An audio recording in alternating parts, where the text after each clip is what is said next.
नमस्कार मित्रांनो, मी संदीप. मी आज तुम्हाला मोटिवेशन आणि डिसिप्लिन यातला फरक सांगणार आहे. ही सगळ्यात महत्त्वाची गोष्ट आहे. तर चला आपण सगळ्यात आधी वळूया मोटिवेशनकडे. तर मोटिवेशन म्हणजे काय आहे?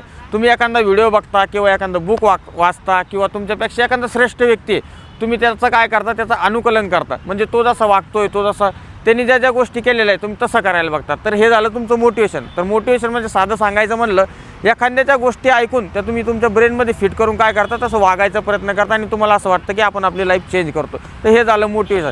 त्याच्या विरुद्ध येतं आपलं डिसिप्लिन. डिसिप्लिन म्हणजे काय आहे? तुम्हाला एखादं काम तुम्ही करताय, त्या कामाची तुम्हाला आवड नाही आहे, तुमची इच्छा नाही, तरी देखील तुम्ही ते काम आहे ते सातत्याने पूर्णपणे करताय.